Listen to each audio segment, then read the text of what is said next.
لیکن میرے مریدوں کو نہیں ہے، اس لیے کہ مرتبہ میرے مریدوں کا تمامی مریدین دوسرے اہل طریقت پر بلند ہے۔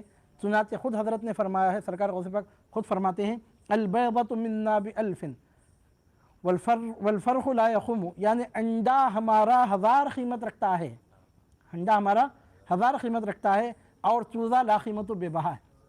انڈا ہزاروں کے دام پہ فروخت ہوتا ہے، اور چوزے کی قیمت کائنات میں کوئی نہیں چکا سکتا۔ اندازہ لگاؤ کہ ہمارے مرغ کا کیا حال ہوگا۔ ہمارے چوزے کو خریدنے کی قیمت کائنات میں کسی کے پاس نہیں ہے، کوئی میرے چوزے کو خرید نہیں سکتا، کسی کے پاس اتنا سرمایہ نہیں ہے کہ میرے چوزے کو خرید سکے، تو پھر میرے مرغ کا کیا حال ہوگا۔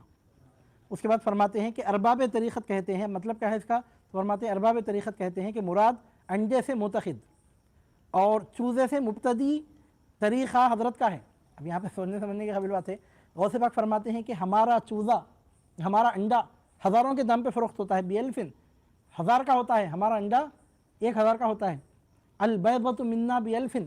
اب یہاں پہ سوال یہ پیدا ہوتا ہے کہ غوث پاک کے انڈے کو تو کوئی خرید سک رہا ہے نا، 1000 دے کے خرید سکتا ہے، آپ خود فرماتے ہیں 1000 میں بک جاتا ہے ہمارا انڈا، تو مطلب کیا ہے۔ تو ارباب طریقت کہتے ہیں یہاں بیضہ سے مراد، انڈے سے مراد غوث پاک کا مرید ہی نہیں ہے، دوسرے سلاسل کے لوگ جو غوث پاک سے عقیدت رکھتے ہیں، معتقد ہیں، جو حضور غوث پاک رضی اللہ تعالیٰ کے مرید نہیں ہیں، معتقد ہیں، تو ان کے بارے میں فرماتے ہیں کہ ان کی قیمت 1000 ہے۔ اگر وہ انڈا صرف انڈا ہی رہے تو 5-10 روپے میں کوئی بھی خرید سکتا تھا، لیکن اس کے دل میں صرف عقیدت پیدا ہو گئی، ابھی ارادت کا توق اس نے نہیں پہنا، صرف عقیدت اس کے دل میں پیدا ہو گئی، تو 5-10 روپے پر بکنے والا انڈا 1000 کا ہو گیا۔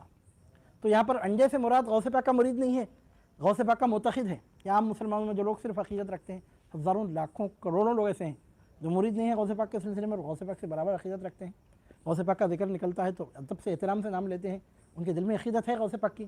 تو ایسے لوگوں کے بارے میں فرماتے ہیں ہماری عقیدت رکھنے والے، جو مرید نہیں ہیں ہمارے لیکن ہماری عقیدت رکھنے والے، ہم سے منسوب نہیں ہیں لیکن ہمارا احترام کرنے والے، ایسے لوگ بھی 1000 کے ہو جاتے ہیں جو ہم سے ارادت نہیں رکھتے، یہ مراد ہے۔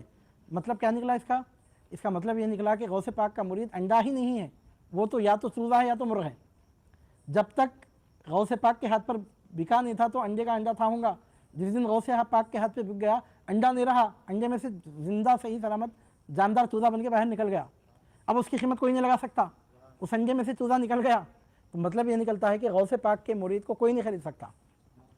اب پھر انڈے کو خریدنے کی آپ نے بات کی ہے، تو انڈے سے مراد آپ کا مرید نہیں ہے، آپ کے اہل عقیدت ہے، دوسرے سلاسل طریقت کے لوگ، یا عام مسلمان، عام مسلمانوں میں جو لوگ ہوتے ہیں، آپ کسی عام مسلمان کے سامنے نام لے کے دیکھیے غوث پاک کا، نہ غوث پاک کا غلام، نہ آپ کا مرید، نہ آپ کے اہل ارادت میں شامل ہے، لیکن بڑے عقیدت احترام رکھتے ہیں لوگ۔